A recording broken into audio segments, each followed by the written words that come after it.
तो देखिए, मैंने सबसे पहले आपको बताया कि ये टिपिकल क्लास है, ये आसान क्लास नहीं है, समझना पड़ेगा। लेकिन ये वो क्लास है जो आपने नॉर्मली कभी नहीं पढ़ी होती हैं, ठीक है। इनका लेवल जो है वो थोड़ा स्टैंडर्ड लेवल है ना, ध्यान रखना इस बात को।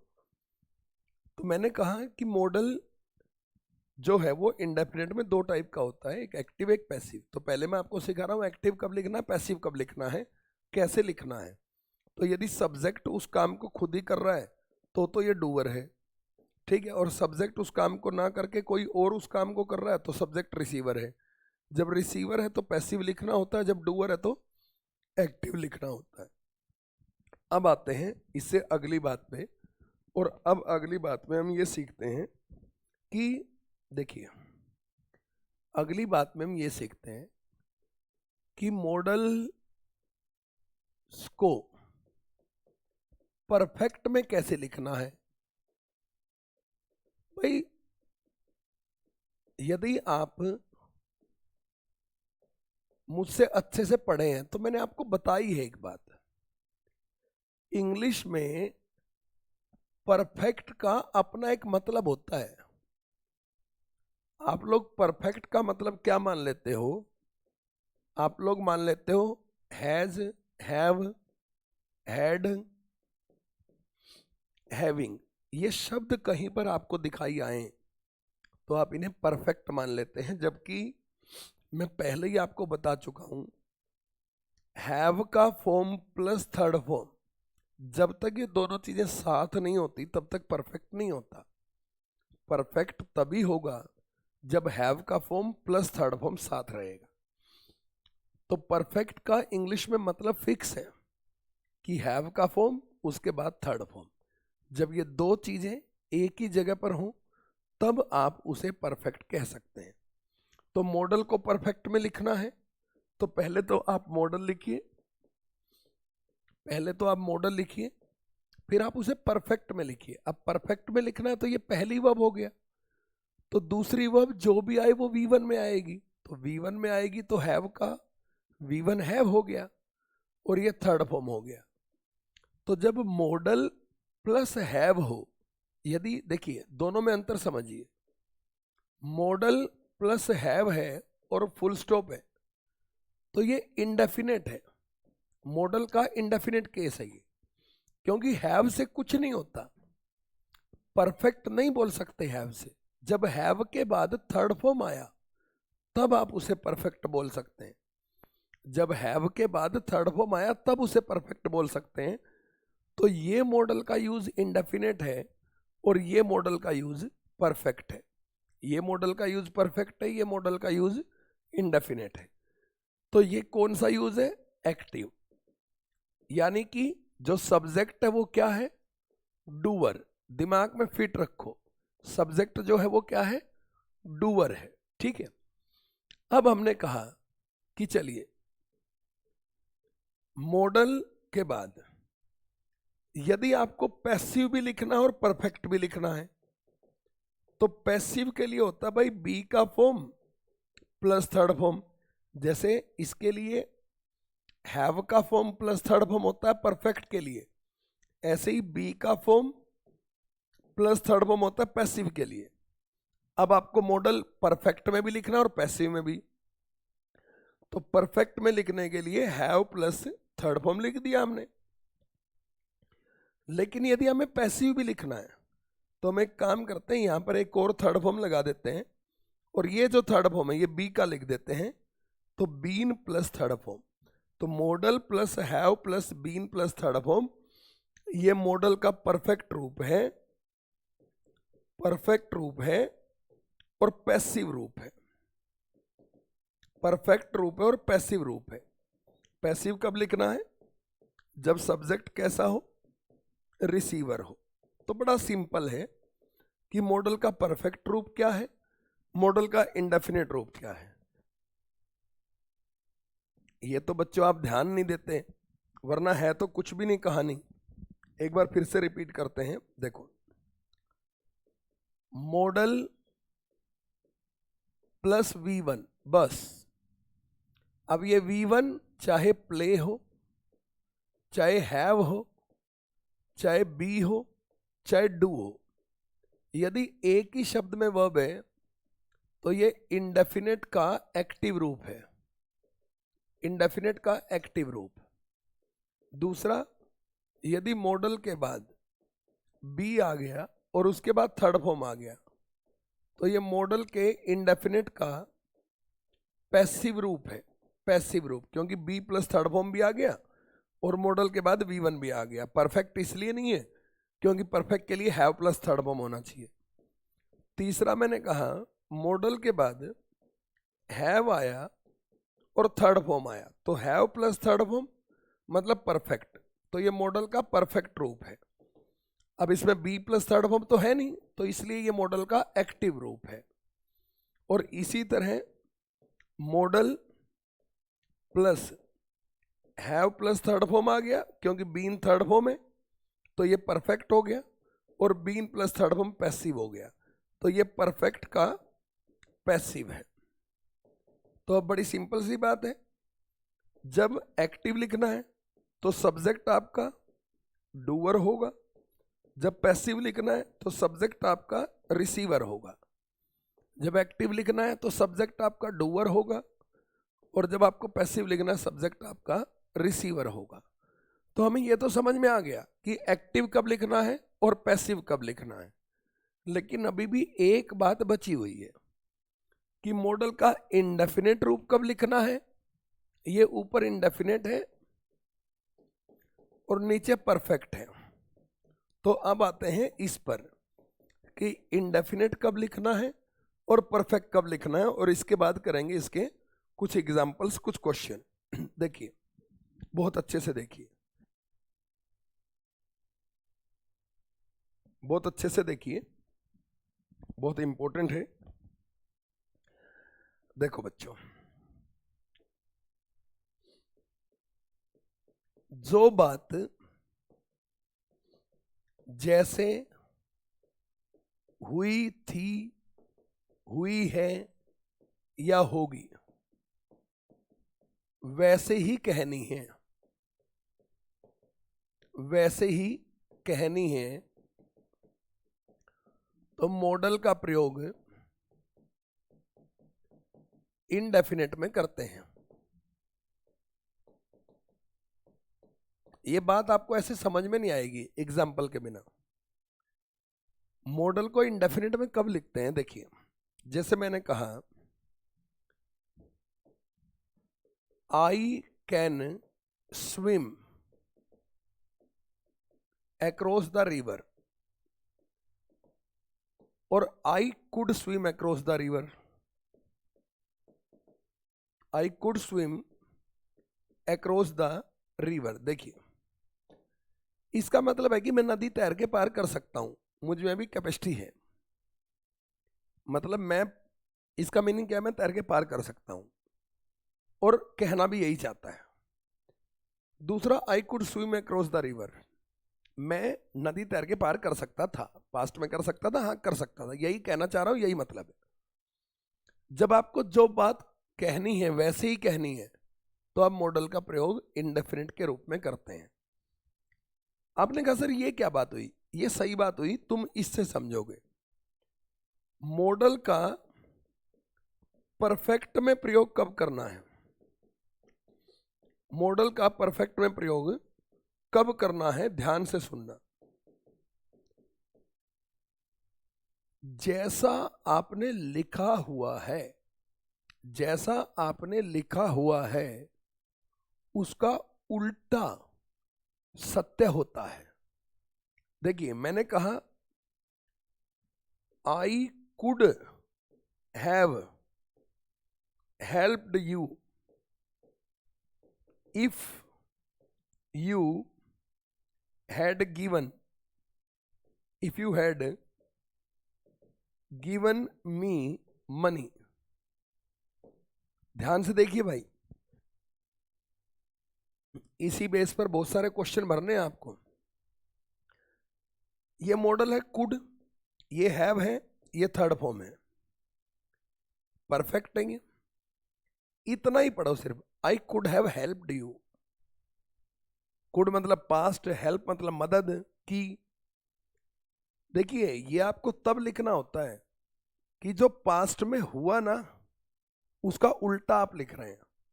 आपने कहा मैं तुम्हारी मदद कर सकता था लेकिन वास्तविकता में नहीं की, इसका मतलब ये है मैं तुम्हारी मदद कर सकता था लेकिन वास्तविकता में नहीं की, मतलब जो आप बोल रहे हैं उसका उल्टा सत्य है, तब आप मॉडल को परफेक्ट रूप में लिखते हैं। और जो बोल रहे हैं वही सत्य है तो आप मॉडल को इंडेफिनिट रूप में लिखते हैं। ढेरों एग्जाम्पल मिलेंगे इसके अब। ठीक है, अब क्वेश्चन करते हैं। देखो एक तो आप ये कहो I could pass the exam, मैंने कहा मैं एग्जाम पास कर सकता था, बस ये सत्य है कि आप पास कर सकते थे, हमें नहीं पता आपने किया या नहीं। लेकिन यदि आपने ये लिखा I could have passed the exam, यदि आप ये लिख रहे हैं तो इसका मतलब ये है कि आप एग्जाम पास कर तो सकते थे लेकिन आपने किया नहीं।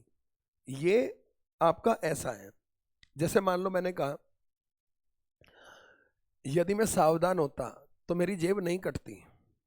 ठीक है, मैंने कहा एक एग्जाम्पल और ले लेते हैं मैंने कहा if I had been careful, if I had been careful I would not be cheated. देखो ध्यान से मैंने कहा यदि मैं सावधान होता तो मैं ठगा नहीं जाता। यहां पर क्या कह रहा है, मैं ठगा नहीं जाता, आई वुड नॉट बी चीटेड, मैं ठगा नहीं जाता, सही बात है। यानी कि सच क्या है, सच क्या है, वो कह रहा है यदि सावधान होता तो ठगा नहीं जाता। सच क्या है, ठगा गया, तो सच ठगा गया है और यहां कह रहा है ठगा नहीं गया। तो जो सच है उसका उल्टा लिख रहे हो तो परफेक्ट लिखना है। अब परफेक्ट लिखना है तो हैव लिखना पड़ेगा और हैव के बाद थर्ड फॉर्म देना पड़ेगा, हैव बीन चीटेड। पैसिव भी है क्योंकि चीट करने का काम इसने खुद नहीं किया है, किसी और ने किया है, तो ये रिसीवर है। ठीक है, यदि तुम्हें कोई चीट कर रहा है तो तुमने नहीं किया है चीट, तुम्हारे साथ किसी दूसरे ने चीट किया है। तो ये बात आपको समझनी है कि इंडेफिनेट और परफेक्ट में मॉडल कब लिखना होता है। ये आपके इंग्लिश के कई हिस्सों में ये चीज काम आएगी। अब हम बात करते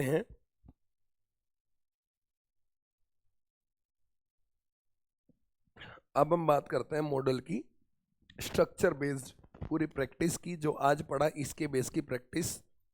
और फिर अगले सेशन से हम बात करेंगे कैन कुड कब लिखना है, और 2 सेशंस में सारा मॉडल हमारा और खत्म हो जाएगा। तो चलिए शुरू करते हैं आज के क्वेश्चन। बहुत इंपॉर्टेंट क्लास है आज की, बहुत ही ज्यादा इंपॉर्टेंट। देखिए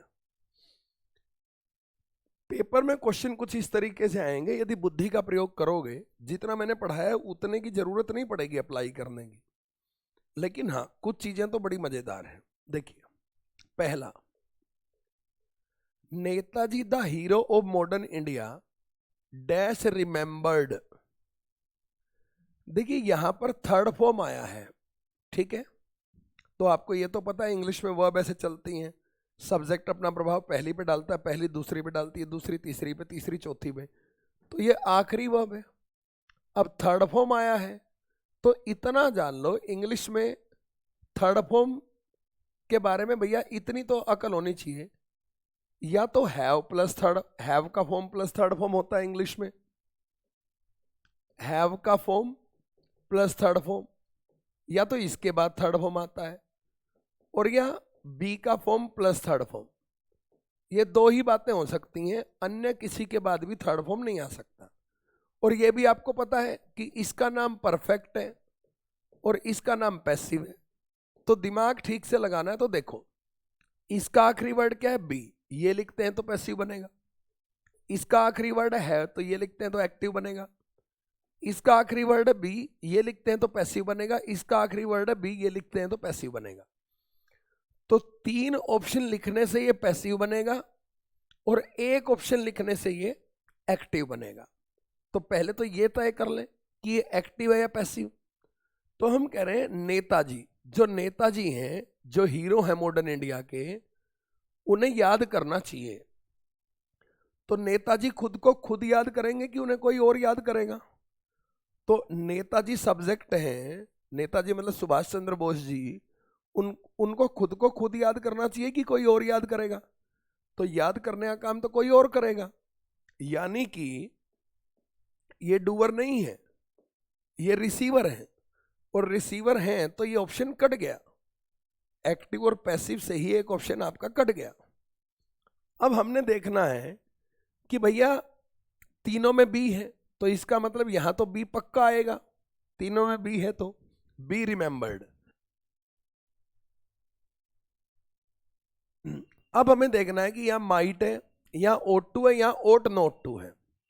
मॉडल्स में यह भी ध्यान रखना, पॉजिटिव नेगेटिव मॉडल्स, नेताजी जो हीरो है मॉडर्न इंडिया के, उन्हें याद करना चाहिए कि नहीं करना चाहिए। तो यदि हम ये कह रहे हैं नहीं करना चाहिए तो हमारी मूर्खता है, तो ये भी कट गया। अब ये असली क्वेश्चन अब यहां पर है कि माइट की ओट टू, मतलब आप जो ये सोच रहे थे कि हम शुरू से ये जान लें कि कहां कौन सा मॉडल आएगा, तो बच्चों कहां कौन सा मॉडल आएगा उससे पहले तो दो ऑप्शन कट गए आपके। उससे पहले की चीजें पढ़नी बहुत जरूरी है। यदि तुम कैन कुड विल वुड के अंतर के बीच में रहोगे तो कभी मॉडल सोल्व नहीं कर पाओगे। जो मैंने ये 5वीं क्लास चल रही है, ध्यान रखना, मॉडल के स्ट्रक्चर के बेस के ऊपर, और अभी तक हमने ये चर्चा शुरू नहीं की है कि कैन कब, कुड कब, विल कब, वुड कब।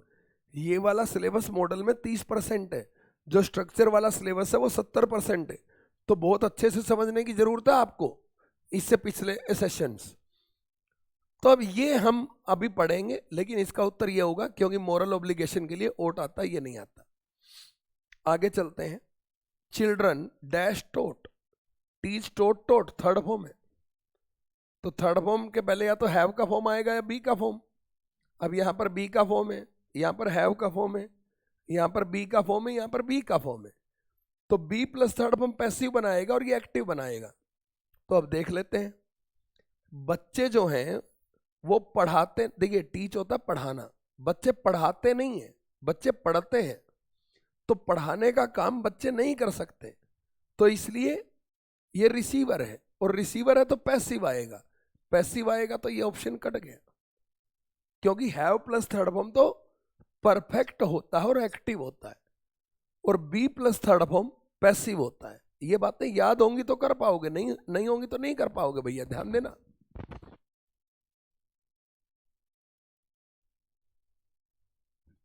ये तुम्हारी मर्जी है कि मोटा मोटा पढ़ के ये संतुष्टि करनी है कि 100 क्वेश्चन प्रैक्टिस शीट में मिले तो 20 हो गए, 30 हो गए, या फिर एक बार ढंग से पढ़ के ही 90-95 क्वेश्चन करने हैं। ये आपके ऊपर डिपेंड है। अब दूसरी चीज हमने देखी कि भाई बी है सब जगह, तो बी तो लिख देते हैं। फिर क्या है, देखो चिल्ड्रन एक बहुवचन सब्जेक्ट होता है, और बहुवचन सब्जेक्ट के साथ बहुवचन वर्ब आती है, तो ये तो नीड्स है, ये भी नीड्स है, और जिस वर्ब में एस लगी हुई हो वो तो सिंगुलर वर्ब होती है। तो उत्तर क्या हो गया, चिल्ड्रन नीड टू बी। यदि दिमाग लगाओगे, आपका पेपर तो ऑप्शन टाइप आता है, यदि दिमाग लगाओगे तो ऑटोमेटिकली हो जाएगा क्वेश्चन, इतना जोर लगाना ही नहीं पड़ेगा। तो देख लो कितना इजी क्वेश्चन है।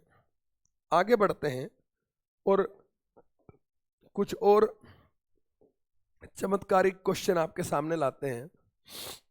बहुत जल्दी जल्दी चीजें हो जाती हैं यदि ढंग से देखेगा कोई तो।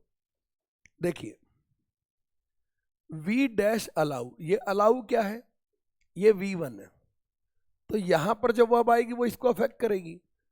अब हैव के बाद तो हमें थर्ड फॉर्म लिखना पड़ेगा, तो ये तो थर्ड फॉर्म नहीं है, तो ये ऑप्शन कट गया। तो हैव के बाद थर्ड फॉर्म लिखना पड़ेगा, तो ये ऑप्शन कट गया। देख लीजिए एक V1 के बेस पे कितनी बुद्धि से काम हो गया।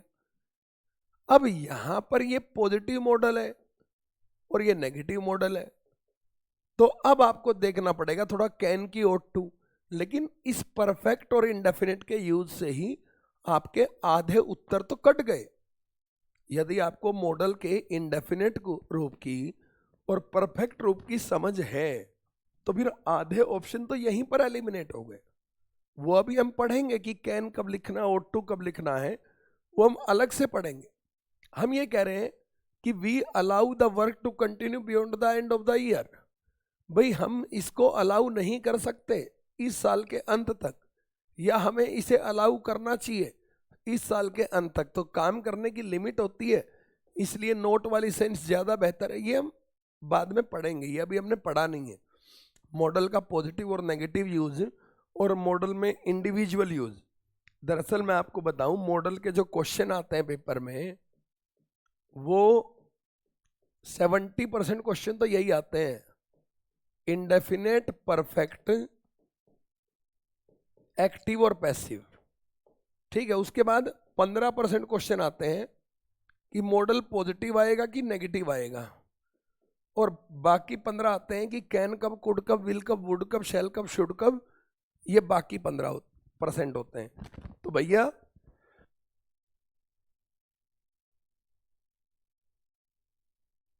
यदि आप मॉडल में ये सोच रहे हो कि कैन कब, विल कब, वुड कब, शैल कब, शुड कब, ये सिर्फ 15% क्वेश्चन सोल्व कराएगा आपके। तो इसलिए पूरी समझ मेंटेन करना बहुत जरूरी है। फिर देखो, earlier people did not know that food cooked, third form है। अब यहीं से देख लो, खाना अपने आप को पका सकता है क्या? नहीं, तो ये रिसीवर है। और यदि ये रिसीवर है तो इसके पहले बी का फॉर्म आएगा, गारंटीड। तो देखना, इस यहां पर तो हैव है, काट दो। यहां पर ना तो हैव है ना यहां पर बी है, तो ये भी खत्म हो गया। यहां ना तो हैव है ना बी है, तो ये भी खत्म हो गया। तो सिर्फ इसमें ही बी बचा, लीजिए ये उत्तर आ गया। भैया यदि एक्टिव और पैसिव की और इंडेफिनिट और परफेक्ट की समझ रखते हैं ना आप, इस क्वेश्चन को देख लो, ऐसे क्वेश्चन पेपर में आते हैं बच्चे। ये थर्ड फॉर्म है ना, कुक्ड, और सब्जेक्ट कौन है? भोजन। क्या भोजन अपने आप को पका सकता है? नहीं पका सकता, तो ये रिसीवर है। रिसीवर है तो पैसिव आएगा। पैसिव आएगा तो थर्ड फॉर्म के पहले बी का फॉर्म जरूर आएगा। तो यहां पर बी का फॉर्म आएगा, जरूरी नहीं है बी आए, बी का कोई भी फॉर्म आएगा। तो यहां तो आखिरी वर्ड हैव है, तो यदि हैव आया तो ये तो परफेक्ट हो जाएगा। यहां ना हैव है ना बी है, यहां ना हैव है ना बी है, यहां पर बी है, तो ये उत्तर हो गया आपका। टेंशन लेने का ही नहीं। तो आपको इस चीज की जरूरत ही नहीं थी। और नॉर्मली आप इस क्वेश्चन को देखते तो आप सोचते कि यार कुड आएगा कि मस्ट आएगा कि कैन आएगा, तुम कंफ्यूज होते रहते, बेवजह ही कंफ्यूज होते रहते। कई बार मॉडल से दिखने वाला क्वेश्चन एक्चुअली में मॉडल से होता नहीं है। इस बात को समझने का प्रयास करना। यहां आ जाइए, ये थर्ड फॉर्म है।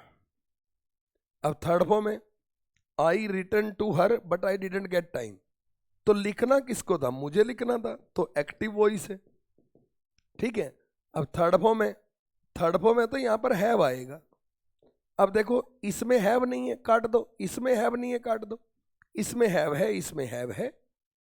अब ये पॉजिटिव नेगेटिव वाला केस बन गया। तो दो ऑप्शन तो इंडेफिनेट और परफेक्ट से कट गए। ठीक है, अब देखो, तुम्हें एक बात और बताता हूं। अब मैंने तुम्हें बताया था कि model plus have plus third form यदि बने तो इसका मतलब जो लिखा हुआ है वो झूठ है, इसका उल्टा सच है। यदि तुम लिखते हो I should have written to her, मुझे उसको लिखना चाहिए था, but I didn't get time. देखो बच्चों, बहुत अच्छा क्वेश्चन है, समझना। यदि तुम ये उत्तर भरते हो तो तुम कह रहे हो I should have written to her, मुझे उसे लिखना चाहिए था बट मुझे टाइम नहीं मिला। तो तुम्हें टाइम नहीं मिला तो तुम्हें लिखना तो उसको चाहिए ही था। तुम यही तो कहना चाह रहे हो। और जो कहना चाह रहे हो और वही तुम लिख रहे हो, तो फिर मॉडल का यूज परफेक्ट में गलत है, तो इसको काट दो। तुम ये लिखो, I can not have written to her, मैं उसे नहीं लिख सका, बट आई, एक मिनट थोड़ा सा, I can not have written to her, I should have written to her, मुझे उसे लिखना चाहिए था। हाँ ठीक है, यहां पर ये शुड वाला केस थोड़ा सा अलग होता है, सेपरेट, तो इसके ऊपर चर्चा करेंगे, क्योंकि अब ये पॉजिटिव और नेगेटिव मॉडल का एक बार हमें अलग से एक क्लास एक सेशन होता है। ये पॉजिटिव नेगेटिव का क्वेश्चन था, ये यहां पर परफेक्ट इंडेफिनिट में गलत आ गया, ठीक है, क्योंकि कोई भी चीज है ना फॉर्मेलिटी में नहीं समझाऊंगा मैं, ठीक है, हर चीज का अपना एक महत्व है, ठीक है, और उसको सही स्टेप वाइज हमें समझाना पड़ेगा। तो जो टाइम लगना है वो लगना है, बेशक मॉडल आपका लंबा चल रहा है चलता रहे, लेकिन भैया यदि किसी चीज़ को समझाने में 1 घंटा लगना है तो वो लगना ही है, उसमें हम उसको शॉर्टकट में नहीं जाएंगे। पॉजिटिव नेगेटिव मॉडल का एस्पेक्ट एक अपना बहुत शानदार है, ठीक है। चलो अब ये क्या है, ड्राइव, ये क्या है, V1। तो V1 है तो ये हैव के बाद तो V3 आते हैं ना भाई, तो ये दोनों ऑप्शन तो कट गए ना। अब ये देखो, ये O2 है, ये O2 है। अब ये पॉजिटिव मॉडल है, ये नेगेटिव मॉडल है, तो अभी ये हमने पढ़ा नहीं है, जबरदस्ती करें तो ठीक है। You dash drive careful in bad weather, खराब मौसम में तुम्हें सावधानी पूर्वक गाड़ी चलानी चाहिए नहीं चलानी चाहिए, तो तुम कहोगे चलानी चाहिए। तो कुछ में तो इजीली समझ में आ जाता है, कुछ में थोड़ा दिमाग लगता है, तो तीनों ऑप्शन कट गए हमारे। तो बच्चों मेरे कहने का मतलब ये है कि मॉडल्स को आप लाइट एस्पेक्ट में मत लो, क्योंकि मॉडल अपने आप में एक वास्ट टॉपिक है, और इसके इंडेफिनेट और परफेक्ट स्वरूप को, और उसमें भी आगे चल के इंडेफिनेट के एक्टिव और पैसिव स्वरूप को, परफेक्ट के एक्टिव और पैसिव स्वरूप को बहुत अच्छे से समझना पड़ेगा। इसको आप लाइटली नहीं ले सकते, और यदि आप ले रहे हैं तो फिर आपके लिए दिक्कत वाला काम है, इस बात को आप ध्यान रखिए। अगला क्वेश्चन देखिए, people who suffer a heart stroke dash experience. देखिए एक्सपीरियंस नाउन भी होता है लेकिन एक्सपीरियंस वर्ब भी होता है, और यहां पर वो कह रहा है people who suffer a heart stroke, ये पीपल सब्जेक्ट है आपका, ये रिलेटिव प्रोनाउन है, प्रोनाउन में आपने पढ़ा, ये सफर इसकी वर्ब है, ये ऑब्जेक्ट है। तो अब ये जो है ये वर्ब आएगी किसकी, इस पीपल की वापस। अब एक्सपीरियंस क्योंकि V1 है तो इसलिए हैव नहीं आएगा, हैव नहीं आएगा, और ये भी नहीं आएगा क्योंकि यहां पर बी का फॉर्म है, बी के फॉर्म के बाद भी या तो थर्ड फॉर्म आता है या ING फॉर्म आता है, तो ये भी कट गया। तो आंसर ये हो जाएगा, people who suffer a heart stroke may experience a loss of speech. बहुत अद्भुत क्वेश्चन है। देखिए ये एक्सपीरियंस आपका V1 है, अब हैव के बाद V1 नहीं आ सकता, बी के बाद V1 नहीं आ सकता, हैव के बाद V1 नहीं आ सकता, क्योंकि इंग्लिश में हैव के बाद थर्ड फॉर्म आता है यदि वर्ब लिखना है, और बी के बाद या तो ING आता है और या थर्ड फॉर्म आता है, इसके बाद भी V1 नहीं आता। ये आप अभी प्राइमरी वर्ब में पढ़ेंगे, ठीक है। तो मॉडल कॉम्बिनेशन है प्राइमरी वर्ब्स का, मॉडल्स में बहुत सारी क्लैरिटी प्राइमरी वर्ब के बाद और बेहतर तरीके से आएगी, ठीक है ना। तो ये बात बहुत अच्छे से समझिए कि मॉडल का एक्टिव पैसिव इंडेफिनेट परफेक्ट, और उसके बाद समझेंगे कि can could will would shall should कब। बहुत ही अद्भुत क्वेश्चन है, उच्च से उच्च कोटि के क्वेश्चन डाल रहा है। यू डैश यूर कार, देखिए ये यूर कार तो नाउन है, नाउन है तो ये ऑब्जेक्ट हो गया, ये सब्जेक्ट हो गया। तो अब आप इसको मत देखना भाई, कोई भी है ना, इसको मत देखना, क्योंकि यदि ऑब्जेक्ट आ गया तो ऑब्जेक्ट के बाद वर्ब नहीं आ सकती, तो वो कुछ अलग बीमारी है। तो अब इसने सब जगह मॉडल दे रखा है, अब मॉडल के बाद तो एक वर्ब आनी चाहिए ना मित्र, मॉडल के बाद एक V1 के बिना काम ही नहीं चलेगा। तो यदि इसको यहां लिखते हैं तो यहां तो ऑब्जेक्ट आ गया तो V1 आएगी ही नहीं, इसमें भी V1 नहीं है, इसमें भी V1 नहीं है, तो सिर्फ उत्तर यही भरना पड़ेगा हमें, you ought to have your car serviced before the winter, ठीक है। और ये जो है ना सर्विस्ड, ये पॉजिटिव फॉर्म है वर्ब का, ये आगे पढ़ेंगे हम, positive form of a verb, ये और टिपिकल चीज है। लेकिन भैया देखो सब में मॉडल दे रखा है, तो मॉडल के बाद V1 लिखना जरूरी है, क्योंकि हमने पढ़ा था मॉडल केवल हेल्पिंग वर्ब का काम करते हैं, वो सपोर्टिंग या मेन का नहीं कर सकते, और बिना मेन वर्ब के हम वाक्य पूरा नहीं कर सकते। मेन वर्ब तो होनी चाहिए, एक सब्जेक्ट के साथ एक मेन वर्ब, तो हमें एक मेन वर्ब तो जोड़नी पड़ेगी, तो अब सिर्फ एक ही ऑप्शन में जोड़ रखी है, तो इसलिए हम इसको ओके कर देंगे, यू ought टू हैव। तो इस तरीके से एक एक क्वेश्चन आपको समझने का प्रयास करना है। इसके बाद आते हैं आगे।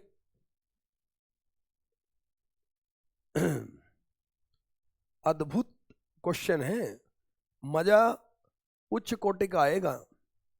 और कई बार इतने आसान क्वेश्चन आते हैं। देखो, यदि तुम्हें नॉलेज हो ना इंप्लीमेंट करने की, तो बच्चे देखना ये क्या है, प्ले है ना खालिस्तान के बाद, तो V1 है, तो इसके पहले हैव और बी तो नहीं आ सकते। अब इसमें भी हैव ऑप्शन है, इसमें भी हैव है, इसमें भी हैव है। यदि हैव यहां लिख देंगे तो थर्ड फॉर्म चाहिए, तो तीनों ऑप्शन कट गए बच्चा, उत्तर आ गया शुड नॉट बी। अब बताओ इसमें कितना टाइम लगा, लेकिन यदि डीप अंडरस्टैंडिंग है तभी तो कर पाएंगे।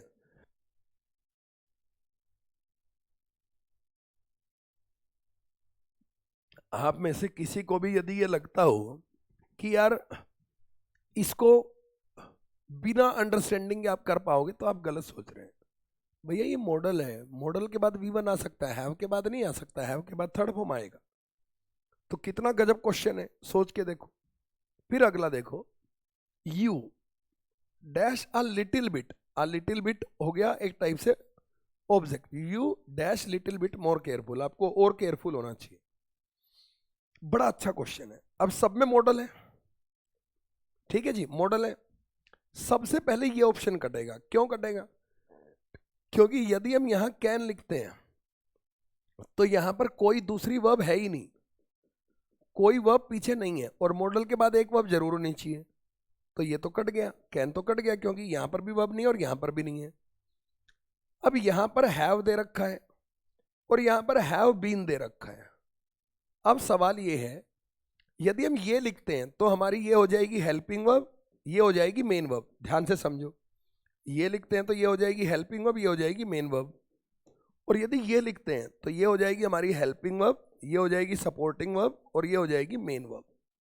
अब आपको हम बताते हैं, मॉडल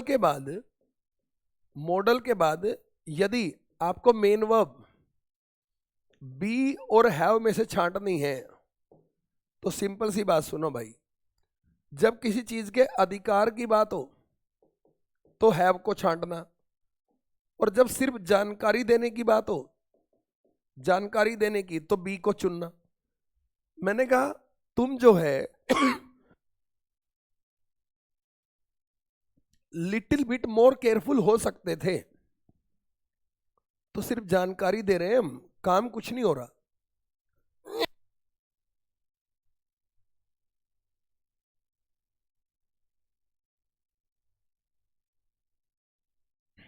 ध्यान दीजिएगा, हम सिर्फ जानकारी दे रहे हैं कि तुम थोड़े सावधान और हो सकते थे, लेकिन तुम हुए नहीं, तो ये भी सेंस बन रही है। और दूसरा, नॉर्मली जब आपको ऐड करना पड़े और बी और हैव दोनों ऑप्शन में हो, तो बी वाला ऑप्शन चुनना, इसको प्रायोरिटी देना, इनको मत देना। हालांकि वो फंसा तब भी सकता है प्रायोरिटी के बेस पे भी, असली समझ तो यही है कि आप उसको समझो कि एक्शन है कि पोजीशन है। यदि कोई काम नहीं हो रहा, सिर्फ इंफॉर्मेशन है, तो बी का फॉर्म आएगा। लेकिन हाँ, नॉर्मली मैं बता दूं, जैसे अभी एक क्वेश्चन आया था, जैसे यहां पर आया था एक क्वेश्चन, देखिए यहां पर हैव मेन वर्ब बन रही थी एक जगह, लेकिन बी कहीं बन ही नहीं रही थी। जब बी बन ही नहीं रही थी तो हैव वाला उत्तर लगा दिया, लेकिन यहां पर जो मेन वर्ब है वो हैव भी बन रही है और बी भी बन रही है, तो प्रायोरिटी बी वाले को देना। गारंटीड उत्तर वही होता है 99.99%, तुक्का भी मारना है तो। देखिए, यू डैश अशेम्ड, अब अशेम्ड को कोई वर्ब मत मान लेना, अशेम्ड एडजेक्टिव होता है। यही तो बात है, अंग्रेजी को ढंग से पढ़ने का फायदा तभी तो होगा। अशेम्ड, भाई तुम्हें लज्जा आनी चाहिए, तो लज्जा तुम्हारी जानकारी है कि तुम्हें लज्जित होना चाहिए, ठीक है, तो ये एडजेक्टिव है। अब सब जगह मॉडल है, शुड शुड शुड और शुड। यहां पर मेन वर्ब बी है, यहां पर हैव है, यहां पर कोई वर्ब है ही नहीं, और यहां भी वर्ब नहीं है, तो ये ऑप्शन तो कट गया। अब बचा बी और हैव, तो भैया हैव नहीं आएगा, बी आएगा, यू शुड बी। चाहे इसे तुक्का मान लो, या फिर मैं इसे कह लूं कि तुम्हें अपने आप पर शर्मिंदा होना चाहिए, ये जानकारी है, या फिर इसे मैं ये भी कह लूं कि यदि अकेला एडजेक्टिव लिख के छोड़ रखा है जैसे ये तो प्रेपोजिशन हो गई, तो ये अकेला एडजेक्टिव है, तो ये कॉम्प्लीमेंट होता है, और कॉम्प्लीमेंट के पहले बी का फॉर्म आता है, तो ये अकेला एडजेक्टिव कॉम्प्लीमेंट होता है, और इसके पहले बी का फॉर्म मेन वर्ब के रूप में आता है, तो इसलिए हैव वाले ऑप्शन प्रेफर नहीं कर सकते हम क्या करेंगे, बी वाला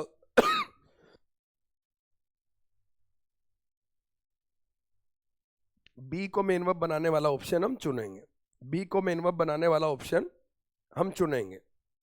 ठीक है भैया, देखो बहुत अद्भुत अद्भुत क्वेश्चंस हैं। टीचर क्या कर सकता है भाई, टीचर प्रैक्टिस करा सकता है, टीचर पढ़ा सकता है, लेकिन अभी यदि मेरा कोई भी भाई बंधु पिछली क्लासेस देखे बिना इसको समझने की कोशिश कर रहा है, देन ही कांट। बल्कि मैं तो ये कहूंगा कि इनकी समझ बनाने के लिए आगे की भी 4-5 क्लास देखनी जरूरी है। मतलब verb is a package, verb जो है वो एक पैकेज है। पहली जो 10 क्लास है ना वर्ब की, वो डेंजरस पैकेज है अपने आप में, बहुत खतरनाक लेवल का पैकेज है। उनमें 10 की 10 में एक दूसरे 9वीं क्लास में पहली क्लास की मदद मिल जाएगी, पहली में 9वीं क्लास की मदद मिल जाएगी। कुछ चीजें होती हैं जो क्रम में चलती हैं कि पहली चीज समझ में आ गई, दूसरी आ जाएगी, दूसरी से तीसरी आ जाएगी। कुछ चीजें ऐसी हैं कि पहली 5 समझ में आ गई, उसमें थोड़ा डाउट रह गया, वो 10वीं और 11वीं चीज समझा रही है आपको। ठीक है, वर्ब इज अ पैकेज, तो ध्यान रखिएगा, ये पैकेज जब पहली 10 क्लास पूरी हो जाए तब जाके ये पूरा एक कॉन्सेप्ट प्राइमरी वर्ब और मॉडल ऑक्सिलरी वर्ब, ये 2 समझ में आ जाएंगी। फिर ट्रांजिटिव, इंट्रांजिटिव, लिंकिंग, कॉजेटिव, वो सब अलग से पढ़ेंगे। ठीक है,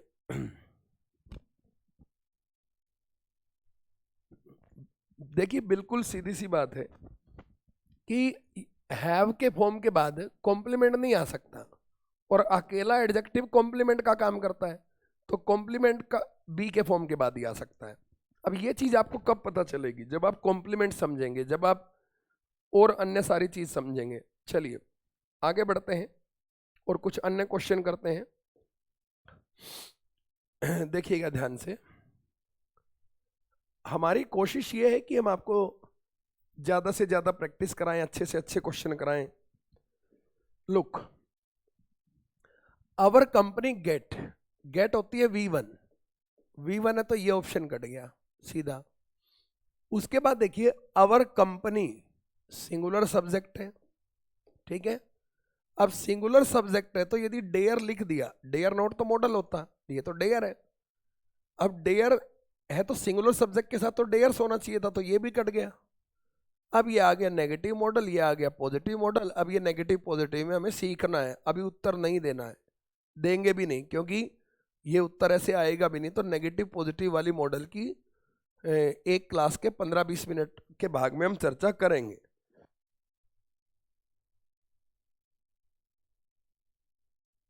ठीक है, चलिए कितना इजी क्वेश्चन है देखना। यू डैश चेक, ये चेक V1 है, तो यदि हैव लिखेंगे तो ये चेक होना चाहिए, तो ये हैव वाले ऑप्शन कट गए, तो ये उत्तर हो गया। यदि नॉलेज अच्छे से लोगे तो क्वेश्चन जैसे जैसे आगे बढ़ोगे तो चीज़ें आसान होती चली जाएंगी आपके लिए।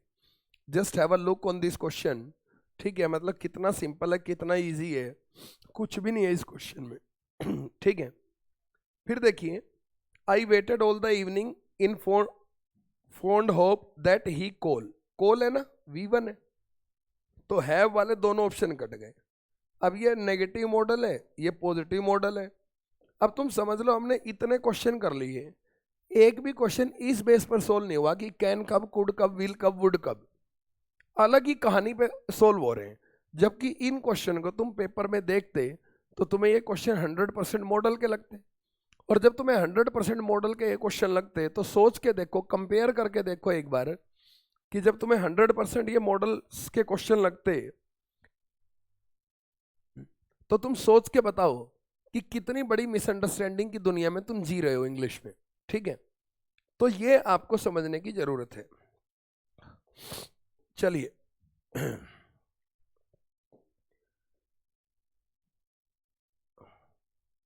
देखिए क्या है, मतलब हत्या कर दो क्वेश्चन की। गिव क्या है, V1 है, V1 है तो हैव के बाद V1 नहीं आ सकती, मॉडल के बाद V1 आ सकती है। बी के बाद V1 नहीं आ सकती, हैव के बाद V1 नहीं आ सकती, सारे ऑप्शन खत्म, ये उत्तर हो जाएगा। Thomas has lived in Paris, his French is very fluent, कुछ ऐसा है, very fluent, his French dash very fluent, कोई वर्ब नहीं है पीछे, वर्ब नहीं है तो मॉडल के बाद वर्ब ना हो ऐसा कैसे हो सकता है। अब यहां पर हैव मेन वर्ब है, यहां पर बी मेन वर्ब है, तो मैंने आपको पहले ही कहा उसकी जो फ्रेंच है वो बड़ी फ्लुएंट है, ये उसकी जानकारी है, और जानकारी के लिए बी को मेन वर्ब बनाना पड़ेगा, हैव को नहीं। अब ये नेगेटिव मॉडल है, ये पॉजिटिव मॉडल है। अब हम कह रहे हैं वो पेरिस में रह रहा है, फ्रांस की राजधानी में, तो उसकी फ्रांस अच्छी होनी चाहिए कि नहीं होनी चाहिए, तो उसकी फ्रेंच अच्छी होनी चाहिए क्योंकि इतने दिन से वहां पर रह रहा है, तो ये आंसर हो जाएगा। तो भैया बड़ा मैजिकल चैप्टर है वर्ब, ठीक है, मैजिकल भी है,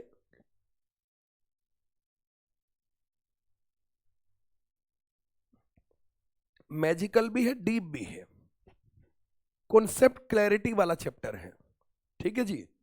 तो भैया आज का सेशन बड़ा ही लाजवाब था। इंडेफिनेट परफेक्ट, कैसे इंडेफिनेट में एक्टिव पैसिव करना है, कैसे पैसिव एक्टिव करना है परफेक्ट में, ये पूरी थीम आपको समझाई है। इस क्लास को यदि आपको एक बार देख के आपको समझ में आ गई है ना बहुत अच्छे से, तो आप बहुत इंटेलिजेंट है, नहीं तो ये क्लास आपको कम से कम 2 या 3 बार देखनी चाहिए, क्योंकि ये वो चीज है जो आपके सामने ना तो पहले कभी कोई लेके आया, ना भविष्य में कोई लेके आएगा, ठीक है ना। तो भैया बहुत डेडिकेशन से, बहुत इज्जत से, बहुत सम्मान से इस क्लास को देखिएगा, ठीक है ना। तो बहुत मेहनत करते रहिए, इसी तरीके से लगे रहिए, निरंतर रूप से हम आपके लिए बेहतर चीजें करने का प्रयास कर रहे हैं।